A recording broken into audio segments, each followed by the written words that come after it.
And so right now I want to introduce word about Bernice and Lily. And Bernice got her bachelor's degree in mathematics at USC in merely 3.5 years, and her master's degree in 2 more years in computer science, also from USC. And then she worked for decades as a supervising systems analyst for the Los Angeles County Sanitation District in the IT section. And most importantly for us, she wrote this book.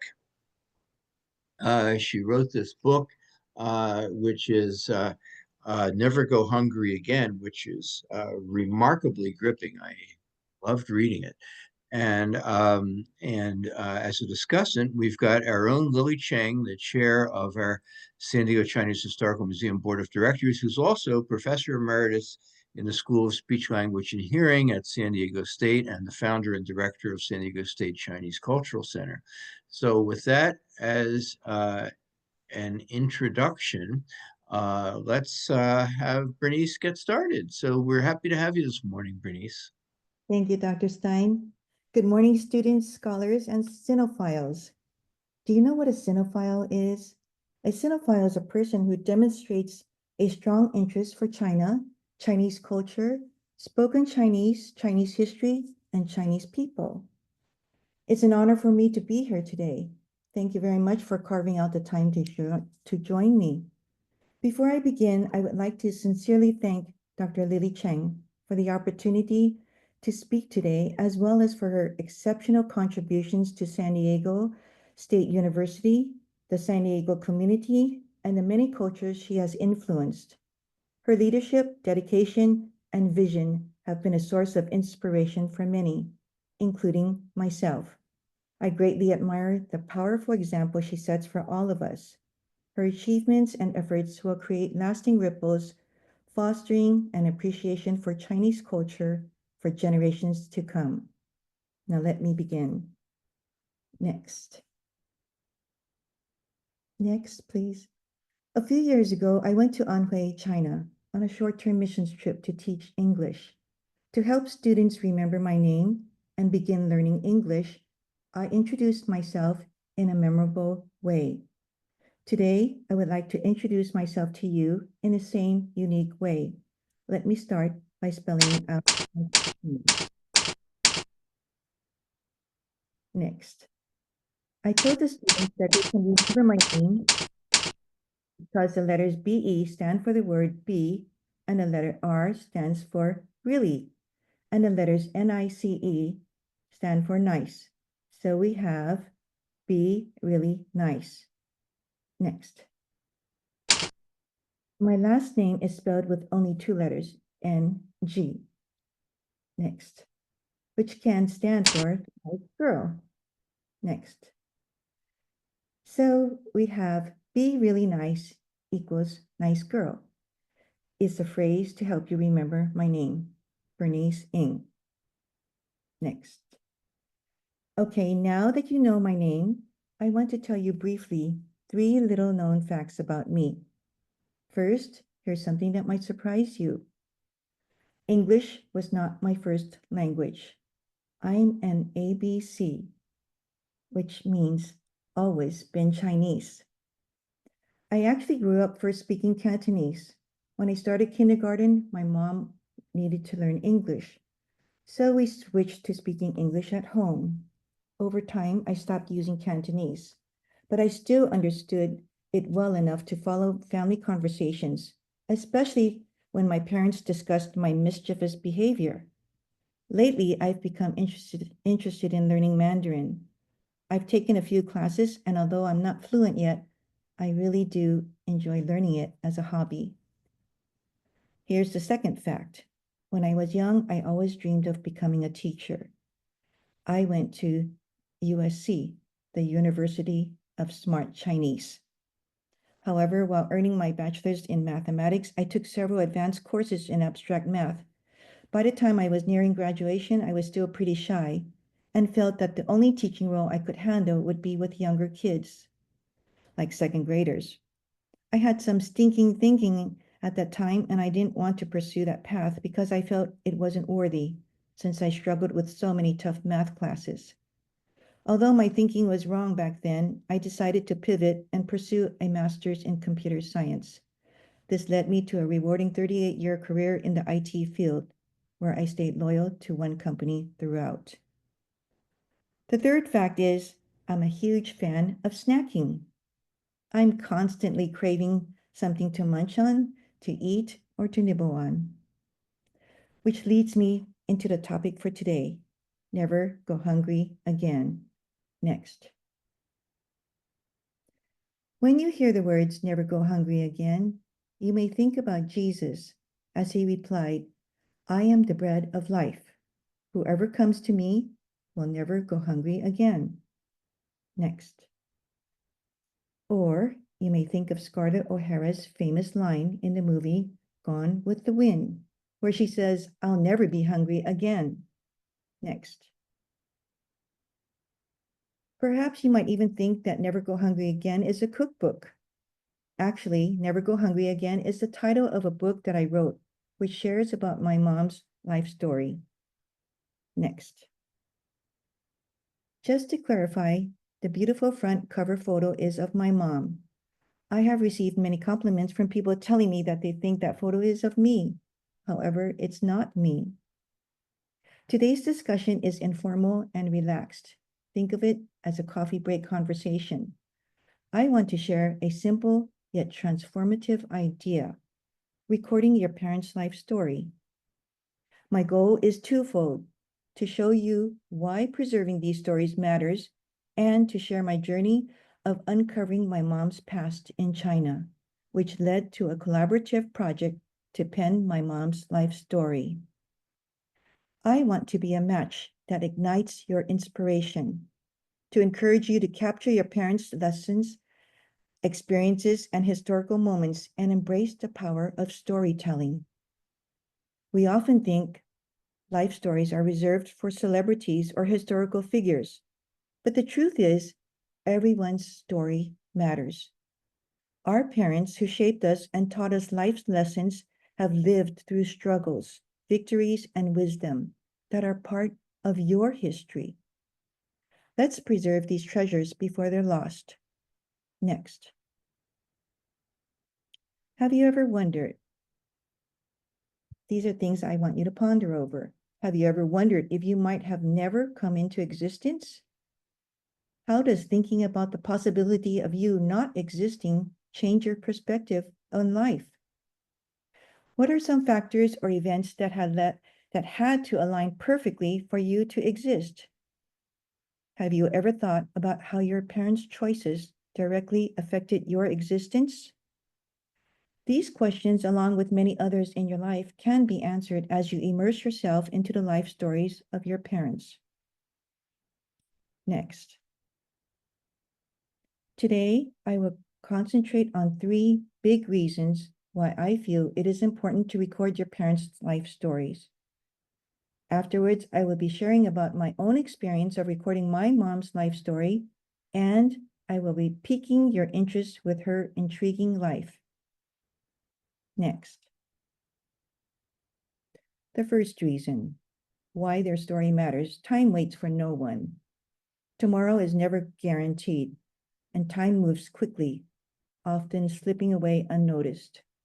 One day you may wish you'd ask more questions or listen more closely. Preserving your parents' life story is a priceless gift for yourself and future generations. Number 1, the value of their story. Your parents' experiences hold wisdom, lessons, and inspiration. Understanding their challenges, culture, and decisions deepen your connection and appreciation for what they've endured and achieved. 2, cherish the memories while you can. Capturing their stories strengthens your bond with them and ensures that their memories live on, even after they're gone. Life is unpredictable. Every moment to hear their story is precious. Number 3, a legacy for future generations. Your children and grandchildren will treasure the stories of their ancestors. Without effort, these rich tales of resilience and triumph may vanish forever. Number 4, healing, and reflection. Writing their story can bring understanding, closure, and a deeper relationship with them. It's a journey of connection and personal growth. Number 5, don't wait for tomorrow. Memories fade, and time is fleeting. Start documenting their stories now to avoid future regrets. Take the first step today, ask questions, record memories, and capture their essence. Every story is a treasure, and preserving them ensures their legacy lives on for generations to come. Next, the second reason why their story matters, understanding who am I. Number 1, struggling with authenticity. As an ABC or someone navigating dual identities, you might feel not enough for either culture. Understanding your family story can anchor your quest for self-identity, helping you embrace how your parents' beliefs and behaviors have shaped your sense of self. Number 2, reflecting on your parents' influence. Your parents' experiences offer patterns, lessons, and insights into your life. Recognizing these can enhance self-awareness, foster pride in your roots, and create a legacy of wisdom for future generations. Number 3, appreciating family traditions. Family traditions connect generations, fostering belonging and identity. By understanding these customs, you preserve shared memories and strengthen the continuity of your family history. Number 4, bridging generations. You are the link between the past and the future. Capturing your parents' stories bridges generational gaps, making their lives relatable and meaningful to future descendants who may one day cherish this heritage. Number 5, exploring your cultural background. Understanding your cultural heritage enriches your self-awareness and empathy. It allows you to answer, "Who am I?" with clarity, while fostering meaningful connections with people from diverse backgrounds. By delving into your parents' stories, you gain a deeper understanding of yourself, your family, and the traditions that have shaped you, and you ensure these treasures are preserved for generations to come. Next, the third reason why their story matters, living intentionally. Number 1, gain perspective. Understanding your parents' challenges, sacrifices, and triumphs fosters gratitude and resilience, helping you navigate your own life with greater appreciation and strength. Number 2, learning from their choices. Their successes and mistakes provide valuable lessons, encouraging you to make thoughtful decisions and find inspiration in their ability to overcome adversity. Number 3, strengthening family bonds. Knowing their stories deepens your connection, encouraging you to cherish and prioritize meaningful relationships with your family. Number 4, carrying forward values. Their life story reviews values like perseverance, kindness, and community that you can embody and pass on to future generations. Number 5, breaking generational cycles. Understanding the patterns or challenges they faced helps you consciously break negative cycles or reinforce positive traditions for a healthier future. Number 6, fostering gratitude. Recognizing their struggles and sacrifices enhances your appreciation for the opportunities you have, motivating you to make the most of them. Number 7, inspiring purpose. Their experiences can uncover legacies or dreams that inspire you to live with purpose, honor their journey, and embrace your unique potential to make a difference. Knowing your parents' life story empowers you to live with clarity, intentional, and gratitude, and helping you shape a meaningful and purposeful life. You can live intentionally because you know their story. Let me share my personal adventure of uncovering and preserving my mom's life story. Never Go Hungry Again captures universal themes of hope, resilience, hardship, and the pursuit of a better tomorrow. I hope my story resonates with you emotionally, fostering empathy and understanding for those who leave everything behind in search of new opportunities. Imagine fleeing a war-torn homeland with nothing, starting over in a foreign land among strangers, unable to communicate due to language barriers, and struggling to meet even the most basic needs. Though my mom's story takes place in the 1930s, similar struggles persist for many today. Allow me to read the preface of Never Go Hungry Again to explain why I felt compelled to write this book. Next. Throughout my life, I have heard many snippets of stories that my mom has told me about her life. Each story was so intriguing, agonizing, and heartbreaking, yet many of them are inspiring, astonishing, and amazing. Since I have heard many of her stories numerous times, I truly thought that I understood what she was sharing. However, in my quiet times of thinking about my mom, sometimes I wondered and asked myself, do I really have a grasp about what she's telling me? Do I know about the time period when she was a child in China? And what about the sequence of events that she has told me about? Do I know in which order they happened? How did she get from there to here? How did she feel when she was shuffled from one household to another? Why was there no one to care for her? These and many more questions boggled my mind. I began to ask my mom more detailed questions. My cravings to learn about my mom's childhood were satiated only by the tantalizing stories shared from her heart. She has told me stories that brought me back to her childhood in China, then stories that moved into the times when she came to America and got married, and the stories that led into my own childhood and onward. Whenever I visualized what my mom went through in life, I peered through my mind's eye from afar. Often as the story progressed, I am brought to tears by the sufferings and sacrifices she endured. That once little girl who went through so much neglect and sufferings would one day find her way to be my mom and lovingly take care of me and my two brothers. How incredible is that? How miraculous that I am here today as a result of my mom surviving all that she went through. Can you imagine how many times I realized that I might not be here today if my mom had died or married someone other than my father? Her experiences, choices, and even misfortunes significantly influenced my own life. Actually, what a profound miracle it was for my mom to go through all that she did and be the link to spawn the beginnings of our family's next generation in America. I am often inspired and awed to see how my mom's life was transformed, and yet she has steadily maintained the loving, helpful, and giving spirit which continues to shine vibrantly in her today. Her life story will embolden us to persevere and, as she often says, take the bull by the horns. While preparing to write my mom's life story, I began to realize that throughout my life, my mom has whet my appetite by feeding me many precious appetizers of stories that have been teasing me on till a full-on banquet of mom's life.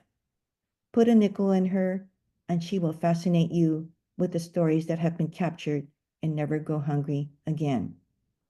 May you be encouraged and transformed as you taste and digest the various dishes from her life's banquet. You will certainly experience a bitter taste for a sweet tomorrow. Next. This book is a journey of resilience and faith. It shares my mom's life story, a testament to her grit, perseverance, and triumph over hardship. Though she didn't know God in her youth, she later realized a higher power was always guiding and protecting her. She came to understand that God had blessed her to never go hungry again. Now think about your own parents. What story do they have to share? Every life is a story filled with challenges and triumphs that impacts others in ways we may never fully realize. As I share my mom's story, let's take a moment. Close your eyes for a second and imagine your own mother as a 2-year-old girl. Picture her laughter, her mischief, her innocence. Was she cherished by her parents? What was her world like? Be amazed at the journey for that little girl as she grew up to one day nurture and love you unconditionally and be your greatest cheerleader. Next. This precious photo captures my mom as a sweet 2-year-old girl, just as I've always imagined her. Taken about 87 years ago, it's the only childhood photo I have of her. In the image, my mom is standing between her parents. Her mother holds her younger sister, G, while her father holds her older sister, May. Though photographs can't capture voices, they reveal much through body language. Here, my mom is propped between her parents, yet neither shows a loving gesture toward her. In hindsight, this moment hints at the loveless life my mom would go on to face. Next. The title of the book. The title, Never Go Hungry Again, came after much consideration. My mom and I brainstormed several options, including The Unsinkable, reflecting her resilience, though it felt more suited to a ship like the Titanic. Another was Over the Mountain, symbolizing the distance her parents left her when they moved to America, but it lacked spark. Ultimately, Never Go Hungry Again stood out as the perfect choice. It captured her childhood struggles with starvation and her unwavering determination to persevere and ensure she would never go hungry again. Next. The story is set in 1939 in Guangzhou, Guangdong, China, specifically in the village of Shankel, where everyone was named Lo Dia, meaning thank you in Cantonese. My mom's journey is one of fear, courage, resilience, and survival. She faced an abusive grandfather who resented caring for his son's 2 youngest daughters after his son immigrated to America, the land of opportunity. My mom and her youngest sister were close in age and were each other's playmate. Sadly, the younger sister died for lack of medical attention, therefore leaving my mom totally alone. The main conflict revolves around my mom's suffering from hunger, labor, and abuse as she eventually made her way to the US to achieve the American dream. Despite being abandoned by her parents who were in search of a better life, she survived and adapted to numerous harsh environments growing up without love or care. Let me share with you 4 entries from the book, if I may. Next. Grandfather is meaner than ever. Since my father was in America, he was supposed to send money back to China to support his parents and me. Aya had to travel by foot to the broker, who supposedly received the money from my father. This walk was about 12 miles or about 4 hours one way. 1 month after Aya traveled all that way in earnest to get the money, he was given the bad news that my father did not send any money that month. Actually, we never knew if my father really did not send the money or if the broker kept the money and lied to Aya. In any event, after his long walk back home, Aya was so tired and furious. I knew, as usual, he was looking for me to give me some more chores to do for him. At first, he could not find me because I was out playing with some kids. With all that he went through, it was obvious that he was angry, and fumes seemed to be coming out of his head again. His anger had been simmering all day. First, he did not get any money. Then he could not find me. He wondered where I was and was looking for me everywhere. Finally, when he found me, his outburst of anger was uncontrollable. He was absolutely livid. He was like a madman. He quickly picked up the nearest red brick and used it to strike me on my head. I cried out bloody murder and just screamed from the instant pain and shock. The blood gushed and squirted every which way out of my head and ran down my neck to my shoulder, then down my arm. He yelled at me saying, Your no good father did not send any money home this month, so you will not have any dinner tonight or any other night. I knew that he was so angry that he wanted to kill me so that he would not have to take care of me anymore. I cried endlessly. I was hurting so badly, but there was no one around to help me dry the blood that was running down from my head to my neck and to my arms. I was in great pain and was totally devastated with what had just happened. I could not believe that Aya did such a thing. I felt that he did not even treat me like a human being, let alone his granddaughter. I wished he was dead, or that I was dead. Through his death or mine, I would not have to face that ugly monster anymore. In the book, there are many other stories of the grandfather, which makes us wonder how someone could be so cruel, especially to a young child. The next one is one of many in my mom's life that made me realize that I could have almost never existed. Next, Japanese soldier. In 1942, I was only 7 years old. There was a war going on between China and Japan. It was the Second Sino-Japanese War. The Japanese troops were in various locations in China. Everywhere, people were in a panic. The Japanese soldiers were invading the villages. Houses were being set on fire. People were scrambling to hide. One day, a young Japanese soldier busted down the doors of our house and came in with his rifle and bayonet. Onion and I were the only ones at home at the time. This Japanese soldier searched through the house abruptly, pointing his rifle every which way. In horror, I ran to Onion and clung tightly to her. The Japanese soldier was actually a young boy himself. His innocence was taken away by the military training, which transformed him into a hardy soldier. He was definitely trained to be in authority and in power. He put his index and middle fingers together and motioned back and forth to his lips. Onion instantly realized that he wanted a light for his cigarette. Onion scrambled around and found a piece of special stone or flint and a piece of metal. She struck the stone against the metal several times until some sparks fell onto a charred cloth. Soon, a tiny red spot on the cloth grew to a glowing ring. That made a light for the soldier's cigarette.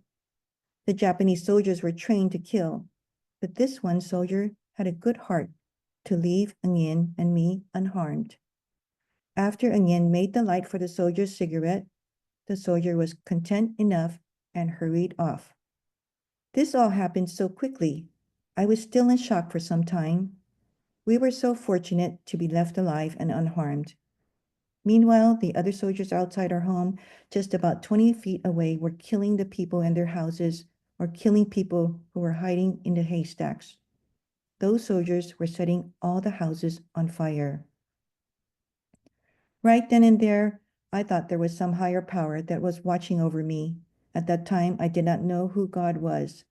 Later in life, I realized that God was telling the soldier, "All right, you had your cigarette lit already, so just go away and leave this little girl alone because she has things to accomplish with her life." I felt that God had really protected me. So you see, because that young Japanese soldier spared my mom's life, she was able to live onward and one day give birth to me. Next. Grandfather passed away. Aya passed away. Toward the end of the Second Sino-Japanese War, Aya died. In the Chinese culture, it was customary for the next of kin to sit next to and accompany the deceased for a period of 3 days before the undertaker took the body away. This was a sign of respect for the deceased. Also, this was a way to guard and protect the body from various spirits. Since the body was not embalmed, guarding the body was a way to protect it from rodents feasting off of it as well. In this case, I was the next of kin to Aya, or so I was told. Although I was only 8 years old, the other relatives told me to sit with Aya's dead body for 3 long days and nights. I dreaded the assignment, but had no way of escaping it. I wished that I was not the one that had to stay with that mean, ugly old dead man's body. The Chinese believed in putting a white cloth on the dead person's face. His body was cleaned with a damp towel. He was dressed all in black. I was petrified to stay in that same room with Aya's dead body. I was the one that would have to watch over this body until the undertaker came to take him away for burial. In those days, there was no treatment to embalm the body. I was left alone day and night with Aya's putrid body. The nauseating stench of death permeated the entire room and harbored in my nostrils. I was deathly scared, but had no recourse. I tried to sit as far away from the body as possible, but yet the room was so small. I could not distance myself far enough. I tried to comfort myself by repeatedly telling myself that Aya could not hurt me anymore simply because he was dead. Throughout these forever 3 days, I cried silent tears and wondered why I had to be the one to take on this role. My mom went through what no child should have ever gone through. On a lighter note, let me share one last reading. Next. Having no toys to play with. Of course, the children love to play with toys. However, my grandparents did not have any money to buy anything, especially toys for me to play with. Having to survive with the bare minimum of things, I used my imagination to create games and toys to keep myself occupied. Some of my friends had matches, which we used to make cute little dolls for ourselves to play with. We used some yarn and made the head of the doll on one end of the matchstick. Then we used scraps of paper to make a dress for the match doll. The children used cardboard and folded them to make little beds for our match dolls. Many accessories such as tables, chairs, and other furnishings were made by our creative imagination using cardboard, matchboxes, paper, tree leaves, and other scraps. We even used paper to make little bows and used thin sticks from the trees to make chopsticks. Some tree branches were used to make little buildings. By using some paper to cover the branches, these became the little dolls' houses. Our imagination with the little match dolls kept us occupied and helped to take us into other dimensions away from reality. Sometimes when we were playing and running around, we would pick a leaf off a tree and roll it up to make a whistle. With these whistles, we could produce a piercing shrill through the night air or just make some funny, floppy, blubbery noise that made us laugh. This was so entertaining for us children. On happy days, my friends and I would squeal in delight, chase each other around, giggle, laugh, and even use our makeshift whistles. How these simple things made us all so happy. Oftentimes, we would draw pictures to help to keep ourselves occupied. We would draw a picture of a chicken and pretend that was our chicken dinner. Some of us even drew some circles on a paper and decorated these circles to make them look like delicious cookies to eat for our desserts. I would draw pictures of yummy foods and cut them out. I would pretend to be the world's greatest chef. Then I would set the table for an imaginary banquet for my family and friends. I was determined to not be hungry anymore. And in this little video, you can see how they made a little toy for themselves with a thread and a button. That was something simple and fun for them. Next.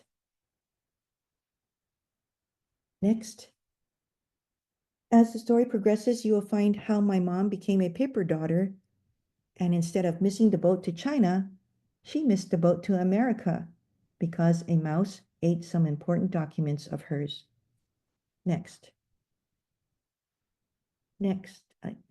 You see, Chinese immigrants were forbidden to enter the United States because of the Chinese Exclusion Act of 1882. Since then, in 1943, there was a goodwill gesture that allowed the Chinese in the United States to become official American citizens. There was a restriction of 105 Chinese immigrants that were allowed per year. Next.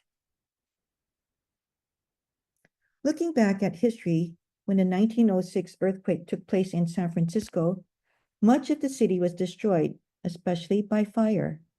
The building that housed the citizenship records was destroyed. The city of San Francisco asked the community to come forward to provide the information so the records could be recreated. Many of the Chinese immigrants took advantage of this and claimed that they were American citizens with blood-related families still in China. They would list their paper sons and paper daughters, those that were fake but existed only on paper. So these immigrants were free to visit China and also return back to the United States of America. When they returned, they often brought back anyone with them and claimed that they were blood relative, whether they were or not. In this way, people made money by selling these fake identities known as their paper sons or paper daughters, merely related on a piece of paper. Next. In those days, people spent big money to buy forged papers, which would be used as identification to help one impersonate as a family member of an American citizen. My mom's parents bought a paper family to help bring her to the USA. This meant my mom was to assume the role of a paper daughter to a Chinese family who were citizens of the United States of America. Next. Along with these papers, her parents purchased the coaching papers. These coaching papers were critical to help prepare any paper daughter or paper son for the entry hearing with the U.S. Immigration Department. The coaching papers were to prepare her to answer various questions, such as, how many windows and doors does your house have? How far is it between your house and your neighbors? Where is the well located in your village? And how many pigs does your neighbor have? What are the birthdays of your parents? What are the names of your siblings and their ages? How long have your parents been married? And why were you left in China? The immigration officers were trying their best to make sure that the person was truly part of the family that they said they belonged to. Consequently, my mom's parents sent the coaching papers to my mom's older sister in the hope that she would help my mom memorize the answers to the whole slew of questions that would be asked. The sister placed all the coaching papers in a shoebox for safekeeping. When the sister finally had a chance to review the papers with my mom, she went to the shoebox to retrieve the coaching papers. When she opened the box, she was shocked to see a bunch of mouse droppings. The coaching papers were freshly gnawed. Bits of paper were scattered all over the box. Without a word being said, my mom knew that her life would continue to be one where she did not belong. In those days, it would have been really useful to have a copy machine or digital camera, which of course did not exist. So there were no extra copies of the coaching papers. Mom had no idea what she was supposed to memorize. Surely she would not possibly answer any of those questions for the immigration officer. When her parents realized their predicament, they were more than disappointed and displeased. All their laborious efforts resulted in nothing. After some time, they went through the process again to bring my mom to the US by using the same family papers. When my mom's case came up again, she did not even try to come to the US because she still had no way to learn the information. As it was, in those days, there were tons of applicants who wanted to come to the US.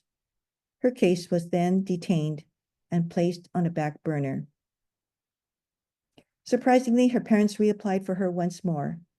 As fate would have it, it would take another 4 years until the immigration department notified her parents that her case for entry to the US would resurface a second time around. By this time, my mom was now 14 years old. She had to study hard to remember answers to questions that may be asked of her. She also had to make sure that her answer would match those that were presented on the papers submitted by her parents for the immigration officer to see. Next. This incident changed the trajectory of her life. Instead of being able to come to America at the age of 10, she was not able to get to America until she was 14. So she did not get to go through the school system here in America as a child, but rather had to start as a young adult. This made it more difficult for her to assimilate into the American society, and she missed out a lot on her childhood. Had she arrived in America at the age of 10, she might have gone through the school system and be more Americanized at a young age. She might have even married someone else, and I wouldn't have been born. She was eventually given the name Betty by a waitress who shared her own name with my mom. Next. After arriving in America, my mom was reunited with her parents in Washington, D.C., where they owned a restaurant. She was apprehensive, feeling abandoned by them for leaving her behind in China, but also grateful for the chance to meet them again. She had countless questions. Would they approve of her, love her, care for her? When they finally met, they felt like strangers because they were, and the feeling was mutual between the two of them. To fit into their lives, she was put to work immediately with house chores like cooking, cleaning, and laundry. She felt more like an imposition rather than a long lost daughter, as she had to obey them, much like she did with her grandparents in China. Living with her Americanized siblings was another big adjustment. Next. That neglected little girl found her way to America, worked hard to learn English. Throughout my mom's life, she was shuffled from household to household because no one could really afford to care for her. Mom eventually was sent to live with her sister in California. That sister and her husband owned a Chinese laundromat. They had 5 children and had not much money to even support their family. Mom stayed with them for a while, sleeping in an area where there were rats running around at night. She eventually met my dad while working at the laundromat. Soon after, her mother in Washington, D.C., wanted to know what my dad's intention was because she had a military person who wanted to marry my mom. Again, I saw that I could almost not have existed. Next. Well, my dad told my mom's mother that he was dating my mom. Eventually, my mom married my dad to get out of the rat-infested living arrangement she had at her sister's. Fast forward, the story goes on to share a bit of our family history as my parents raised my 2 brothers and me. Next. This photo was taken at my mom's 80th birthday celebration. It shows her 8 grandchildren and, of course, the 3 children. But anyway, next. Throughout her life, she has worked in the food industry, serving others and making her way to people's hearts through the food she has cooked. She has worked in over 20 restaurants, including fine dining establishments such as the Kowloon Restaurant, Monty Steakhouse, the Buggy Whip, Stephen's Steakhouse, Filippi's, Rudy's Italian Inn, Little Company of Mary's Medical Center, etc. Next. The book takes you through her experiences at various high-end restaurants and eventually to her opening her own Chinese restaurant. Next. And also her own sandwich deli in a big mall. Next. She was the queen of the kitchen, cooking for hundreds at the House of Yahweh, which provides support for homeless. Next. Since the publication of this book, aside from having 3 children and 8 grandchildren, my mom now has 5 great-grandchildren and another one due this May. She cooks for them, drives out to visit them, and actively plays with them. She is very intentional at creating a close relationship with them so that they know her well. Next. In summary, this book is an inspiring story of a neglected young girl who endured all kinds of personal hardship and struggles. Then, as an immigrant, she forged her way to live out her American dream. Rather than succumb to a victim mentality and expect others to take care of her, Betty's attitude of grit, hope, and perseverance was a bitter taste for a sweet tomorrow and to never go hungry again. So what if someone needs to be inspired to persevere in spite of any hardship that she or he may encounter in life? What if someone wanted to learn about the Chinese culture and what it took to emigrate to America? What if you wanted your children to learn about the previous generation's hardships so that they can gain an appreciation of the good life that they have here in America? What if you never go hungry again? These are questions that can be answered as you travel back in time to uncover the life story of your parent, as I did. As you delve into your family history, learn about their struggles, triumphs, and traditions, you too will live a more meaningful and fulfilling life. By embracing your heritage, appreciating diversity, and recognizing the influence of your environment, you can develop a stronger sense of identity and purpose and live a life that is authentic to who you are. Next. I would also like to bring to your attention that this book has a story of its own. It first entered the Los Angeles County Library System through the Asian Pacific Resource Center at the Rosemead Library. Next. Since the writing of this book, I have given several book talks and book signings. Next. The book can also be purchased online via Amazon, Barnes & Nobles, eBay, etc. Next. Last year, I got a call from someone who'd read my book. He encouraged me to turn it into a short film for the Asian Pacific Film Festival. I told him I had no film experience, but he insisted, reminding me of his wife's success as a first-time filmmaker, despite being technologically challenged. Since he knew a bit about my background, he quickly retorted, "You have no excuse." So I took on the challenge. In 1 month, I sat down and created a short companion film to my book, using YouTube to research every single step. It was tough, but I did it. Originally, I planned to mirror the book, but then I realized I wanted to do something new. With input from my filmmaker friends, I decided to focus on how my mom and I collaborated to create the book, showing more of our relationship. The result?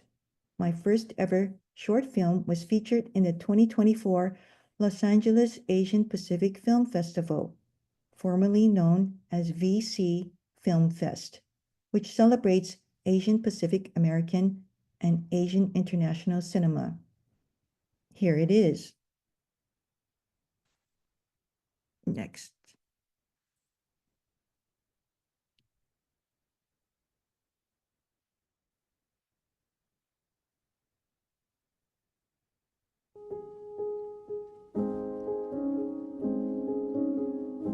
I have realized that throughout my life, my mom has whet my appetite by feeding me many tantalizing appetizers of stories that have been teasing me on till a full-on banquet of her life.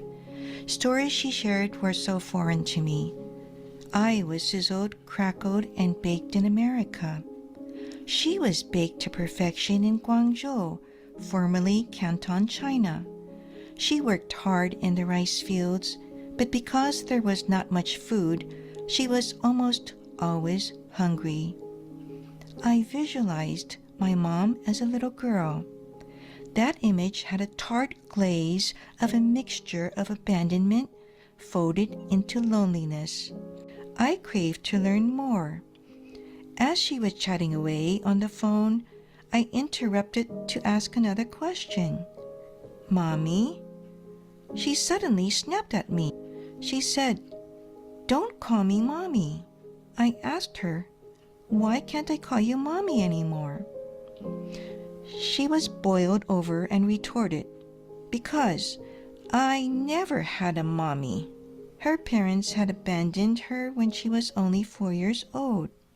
My grandfather was a very abusive man. He was always mad at me, took it out on me because he was angry at my father. Your father's no good. Why he and your mother, left you for me and your grandma to take care of you. And We are old. We cannot take care of young kids. One of the chores was to go up to the mountain and cut the grass, and bring the grass back home to put on the ground and dry it, let it dry. That's what we used to cook our rice. Now our dinner was just rice, and we put salt on it. And that's the only seasoning we have. Just to get a bucket of water from the pond, and bring the water up to the mountain. Had to pass by the cemetery to go water our bok choy and the beans and whatever my grandfather was growing. I was so scared, but then I had to do it. If I didn't do it, I come back, my grandfather would hit me, say, "You lazy little thing, and you're supposed to do this, why didn't you do it?"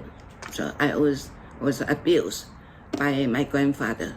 So that was really, I just was crying all the time, but that's how it was. And no one could help me. So then I was hungry all the time, and my grandfather didn't have no money to buy anything. So my neighbor to feed the pig, and I was stood there and watched. I stood there and watched them, and look at the potatoes. And, my mouth was watering, and the lady knew I was hungry, and she said, "Do you want a potato?" I said, "Oh yeah, yeah, oh yes." So my eyes opened up big, and so she gave me a potato and ate it, and to these days, you know, I never forget the potato. It was taste so good. In recent times, I progressively made different versions of homemade books to compile all the chopped cracklings of stories I gathered. She was fascinated with these homemade books, but after reading each version, she would mince, slice, dice, and garnish with even more stories. As time went on, my mom got more excited to see the homemade book caramelize into a real book, a published book. Every evening when we chatted on the phone, she would ask me, "What did you do today?" I would reconstitute my day and tell her, blah, blah, blah, blah, blah, blah. She would listen patiently about my day, then suddenly, vavoom! She would sharply cut in and ask, "What about my book?" As we collaborated over this book, sometimes my mom and I had too many cooks in the kitchen. Mom wanted me to put many things on the back burner.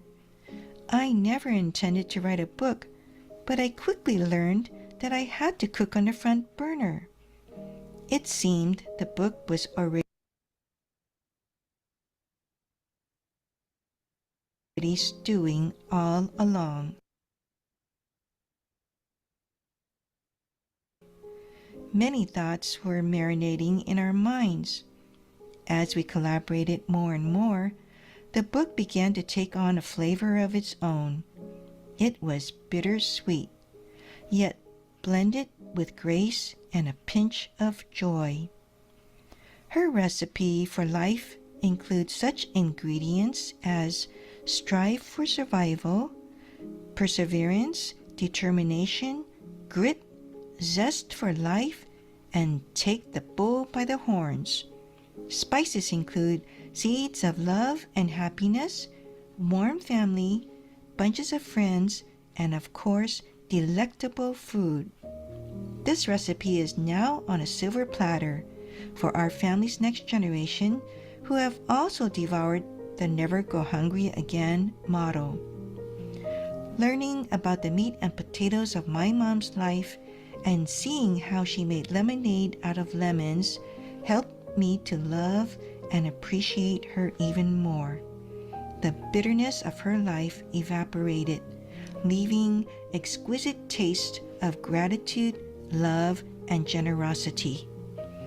As you taste and digest the various dishes from your own life's banquet, may you too never go hungry again.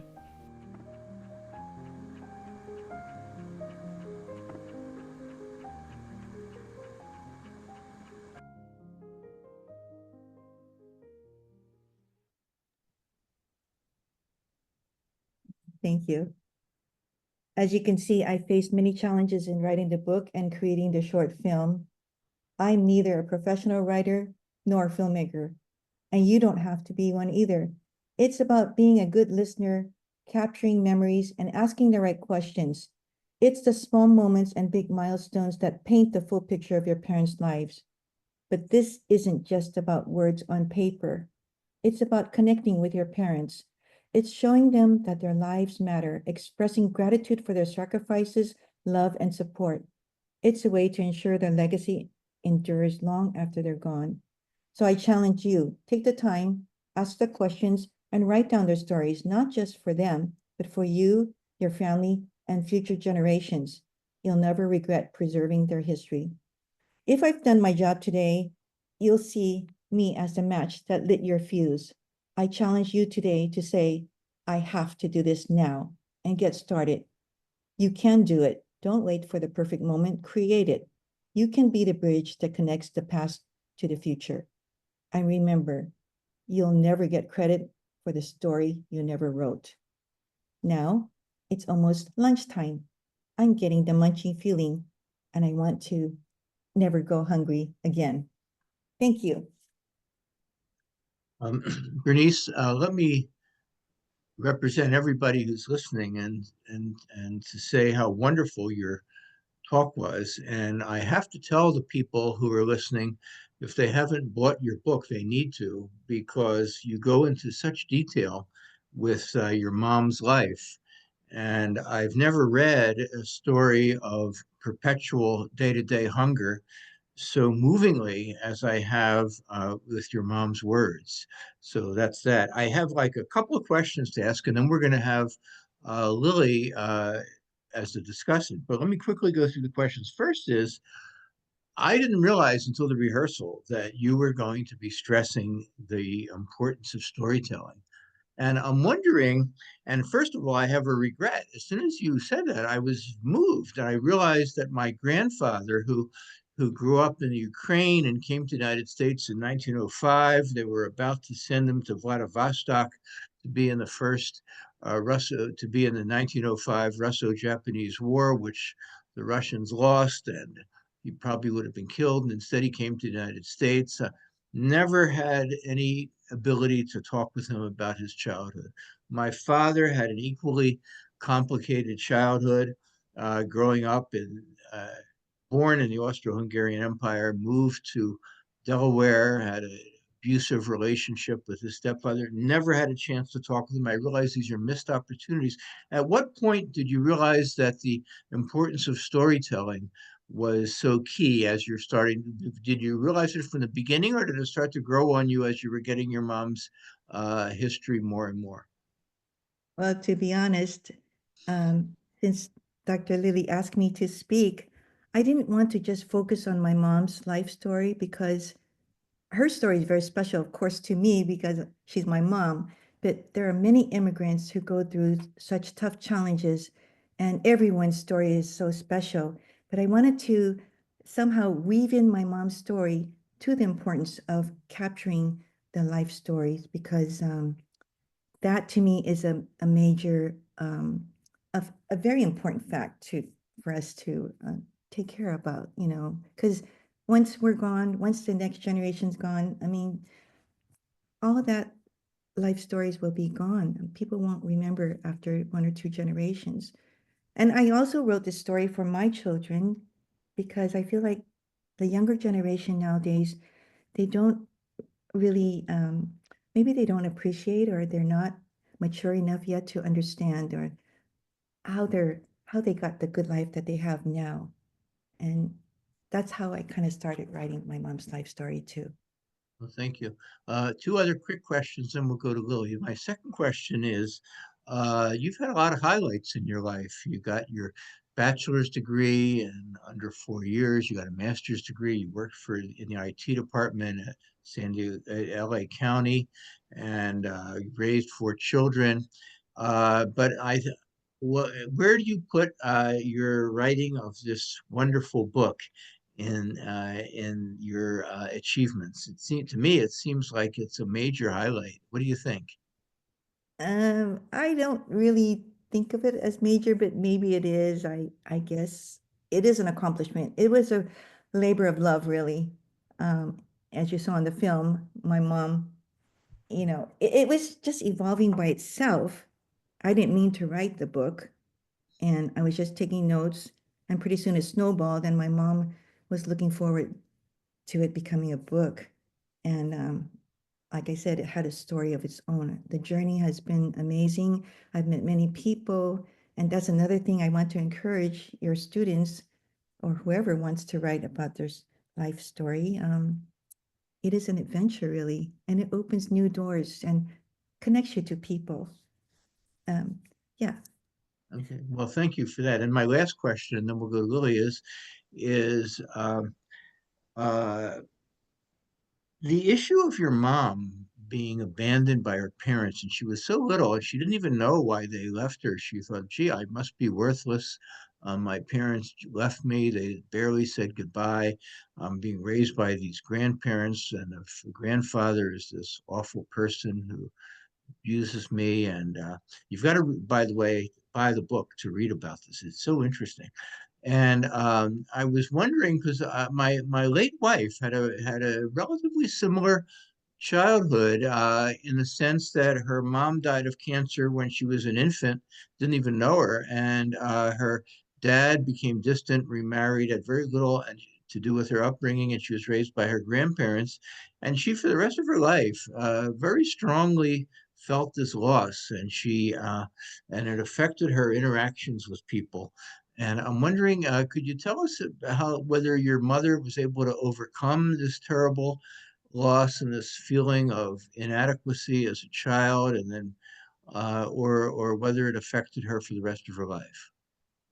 Well, definitely this, her early beginnings really scarred her heart, really for her life. And it's just something she harbored a lot. But I think throughout her life, she had more the attitude of gratitude. So even though I think she just kind of learned to compartmentalize those feelings, but of course they're always there. They're never going to be forgotten. And sometimes she does go back to that point in time and she feels the pain again. And even in me writing the book, it brought tears to her eyes and it was very difficult for her. So the pain is always going to be there, but she has overcome it by mostly having the attitude of gratitude and thanking God that He has brought her this far. Well, that's wonderful that she was able to get past it by and large. I appreciate not completely. So, here's the wonderful book, and right now I'm going to ask Lily to chat. And Lily, feel free. Yeah. First, Bernice, thank you so much for this wonderful presentation and for your courage to share it with us. Secondly, I want you to make sure you give our best regards to your mother. It Thank is important. Because of her, you are. I am because I have my mother. You are because you have your mother. And so for this book, I read it twice. I have a copy of it as well. I read it twice because I needed to go back to the sections where I wanted to learn about the memory of hunger. Hunger is a shared human experience. As we are speaking today at this moment, millions of people suffer from hunger. Many don't know where their next meal is coming from, where, and many will go to bed hungry. So, this description of her hunger and the description of the little potato that was given by the neighbor, those memories will be burned into her memory forever and ever. When we all have such memories, whether it's hunger, whether it's pain, it is important to record them. And we share our human experience because of those memories. Your mother, the book that you wrote about your mother, you work with your mother, not only is hunger a memory, it is also actually something that we need to share with others. understanding that if we have a bowl of rice, we need to share it with someone who does not have that opportunity. The second part about reading your book is the resilience of a woman like your mother, who actually never saw a toothbrush until she came to the United States. We do not know how our immigrants, refugees coming over, stateless people, suffered when they got over to the United States. It is not just about not being able to speak the English language. It is about not being able to understand the ways of life, the cultures, and the many facets of an American history and system. So your book gave us some more challenges for us to think about our curriculum. If we are inclusive, what should we be including? Is the book, your book, the book about Betty, something that we could also include as a way, as a reference for other people to understand about immigrant information? The third point I want to make is many people today suffer abuse, all kinds of abuse, from paternal, maternal abuse to sexual abuse to husband abusing wife, etc., and so on. Even in the different sectors of our society, we hear about abuses. These abuses and violences against human beings must also be told, even though this may be shameful to talk about. A grandfather trying to rape a grandchild, a father trying to rape a stepdaughter, etc., or beating them up or making them suffer. These sufferings, the human sufferings, are human stories. We do not want to glorify those people who do that, the villains or the victims, but we want to learn and find strength in those stories. Your mother's resilience and your mother's struggle to be heard, to be seen, to be part of the society made her story most unique.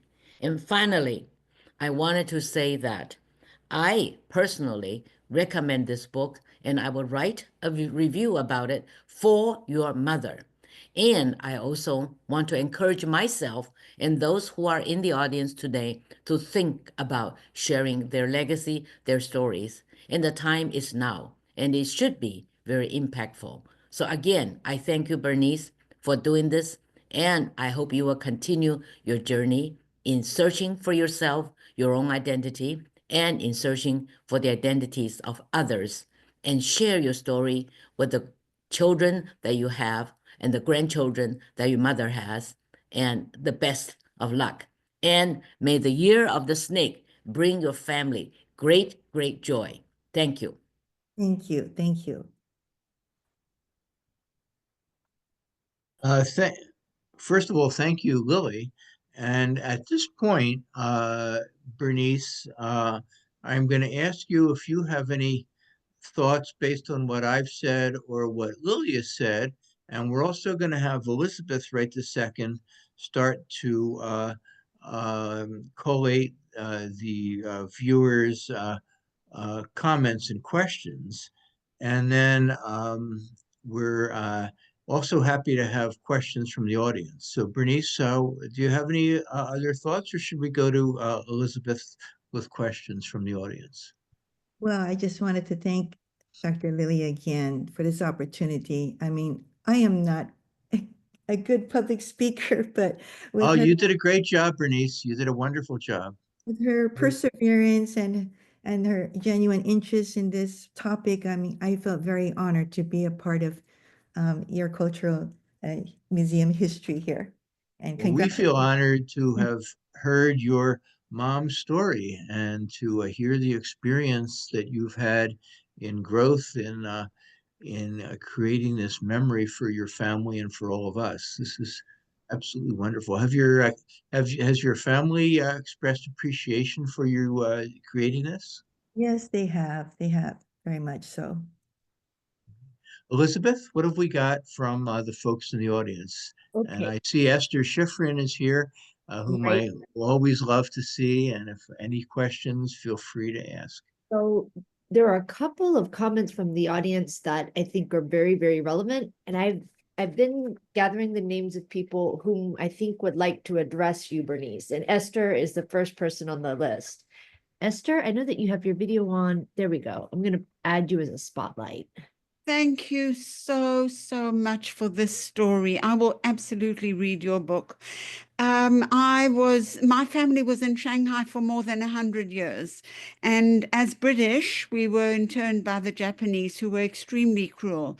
We were starving as well. We were hungry. But my story is not like your mother's story. That is gut-wrenching and even the Chinese, all of them, I have so much admiration for people who come to a new country without language and have to start from the beginning again and do any kind of menial task just to put a little piece of bread on the table, or in our case, rice, because I'm still passionately in love with rice and Chinese cooking and food.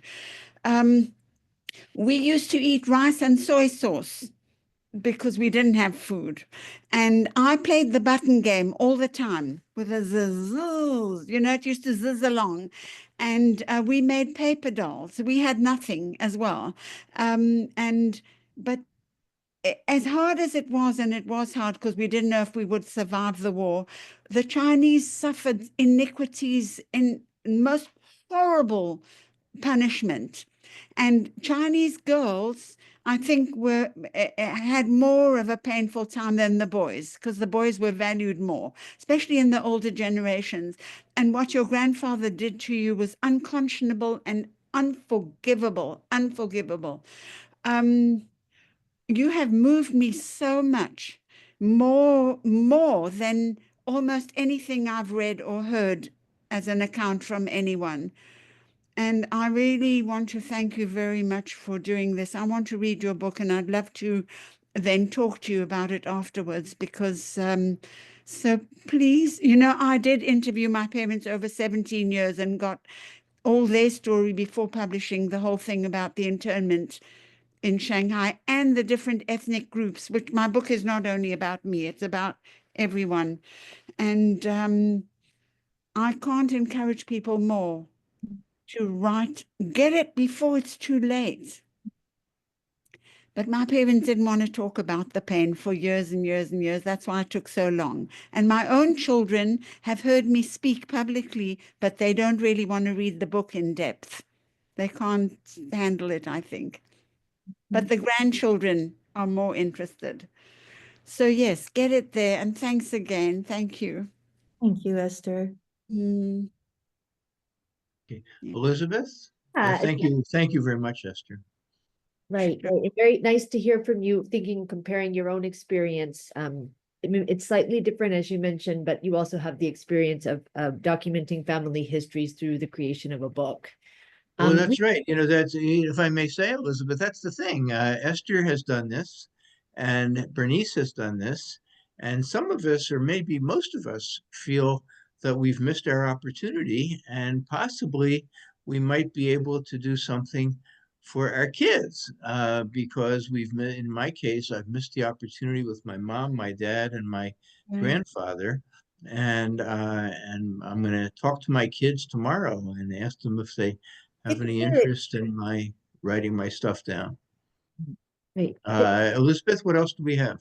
Yeah, one of our board members, Emily Shell, had a comment, and I thought that she may also like to address Bernice. And I see that Emily, you've turned your video on. Yes, thank you, Elizabeth.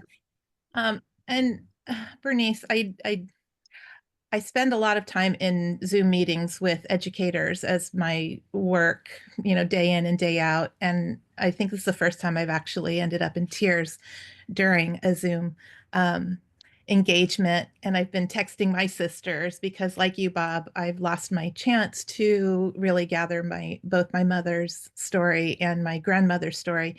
And mostly because, and this is why I'm so moved by what you've done, Bernice, and what you're sharing with all of us, because both my mother and my grandmother from Suzhou and my mother from Tianjin, saying, you keep skeletons in the closet. They would not talk about the pain and the suffering and the abandonment and the abuse and the hunger. but stories about my mother as a child picking up the grains of rice on the street that were dropped from the pantaloon pants of the the people who were smuggling in town while she was left behind with her ama. And I mean, there's so many touch points, Bernice, in your story. Everything from my mother losing her younger brother because of the suffering, and right to the picture of your family with the 80th birthday, which is the last photograph we have of our mother and her and all of the siblings. But what I appreciate so much beyond those incredible words that Lily shared, um, is that introduction of the why these stories are important, and why what you've learned, and that wisdom of legacy and of empathy, developing empathy. And I think it for me, as an educator and as a writer, really supports a different reason for that storytelling. And as we are moving into this new administration, and all of our organizations around AAPI hate and violence are re-sparked, and we're gearing up for a lot of antagonism, and revisiting some of the tragedy of living in a society where there is this unneeded violence and discrimination. Um, you have sparked in me a reason to put forward more of these stories with youth, in capturing these stories among themselves, their families, their communities, for different reasons than developing as a writer or literacy skills, or that. So I want to thank you so much for that. Um, and I am most intrigued with the fact that you were born to a mother who really wanted to share these recipes, these ingredients, these stories. And so I thank you for that. And I've already ordered the book. I cannot wait to read it, and hopefully be in touch with you again. I'm in San Diego. Well, we're all in San Diego. But thank you is what I wanted to say. Thank you, Emily. Okay. Emily, thank you very much. So Bernice, we've had a whole bunch of lectures over the years, and some have been on this topic or that, and some have been intriguing and fascinating on an intellectual level, and sparked enormous curiosity, and say, wow, I didn't know that. In yours, the emotional quotient is perhaps number one over the years. This is emotionally very moving to many of us. And Elizabeth, I think we have time for maybe one or two more questions. What have you got? So there was one more person from the audience who would like to address Bernice, Peggy Young or Peggy Young. Peggy, are you there? Unmute yourself. We're happy to hear from you. Yes. You, Hello, I'm here. Thank you. Thank you so much, Bernice, Bob, and Lily. I guess, yes, I'm an American-born Chinese, as you are. And so with that, I always feel that there are so many pieces of the puzzle that are just not there, or that you don't fully understand them.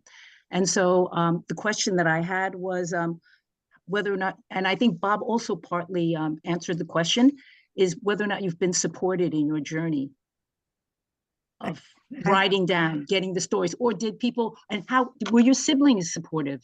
I mean, Oh, or did they tell you it was a waste of time? Why are you doing this? oh, no way. No, I got a lot of support, especially from my brothers, especially one of my brothers, Arnold. Um, just an immense amount of support. And of course my mom. My mom kept Yeah. egging me on. And I was so surprised really, because a lot of people don't really want to share like those skeletons in the closets. Yes. Yes. It's very painful actually to It is. bring them back to the surface again. So it is quite common Yeah. for people not wanting to talk about it. Yeah. But I don't know. I like to ask questions, maybe because it was my job as an analyst. I ask questions. I want to know why. I want to know who you are. Why? Why are you like that? What makes you? Mm. And I ask my mom a lot of questions. And like I said, put a nickel in her and she'll tell you a lot of stories. Yeah, yeah, I yeah. did get a lot of encouragement, and Hmm. it's a long journey. I didn't do Well, it overnight. I didn't do it in a few days. It wasn't it's something a I, process. It's a yeah, process. and I didn't mean to do it. It just like came about on the sidelines. But Hmm. I did have a goal to finish it.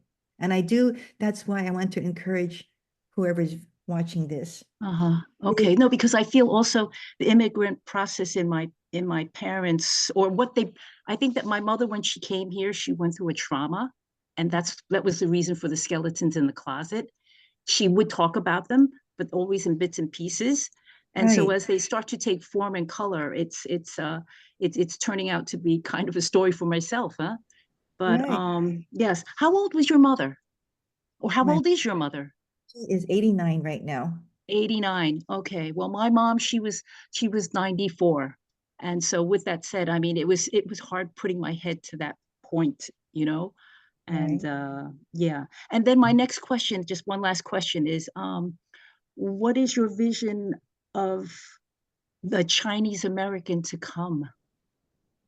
I mean, what will a Chinese American be in the future? Because I find it very difficult if you do not speak the language yourself, which I do not. It's very, very hard. Why the hell do you want to be a Chinese American? Because many of us, and the way I was brought up was to be American. It's only just in this last wave that people come up with identity and heritage and say, "Come back, I want to be Chinese." But my question to you and to the future is, what is a Chinese? What will we be? Okay, will we assimilate and be a part of China? Or, it's a Eh, Rubik's Cube. right. I think that's more the reason why you need to document and learn about your history and your culture, because we can easily lose our culture, our Chinese culture, because we're assimilated in America. They're like you, I don't speak Chinese. That's why I struggle and I try to hang on. I think our generation is going to be like the last dinosaurs in, That's what I feel. yes, And even nobody's really interested or listening right, in my Well, in my case. even well, Peggy, I want to thank you. Esther, we're just running out of Yep. time, but you can Okay. feel free to write Thank you. an email Yes, or thank you. something in the chat box. And Peggy, Yeah. I'm glad we all enjoyed this, and we're all hyphenated Americans, basically all of us, and we at the same time want to have our heritage respected, but at the other time, we would all love it, I suppose, if people thought of us without the hyphen.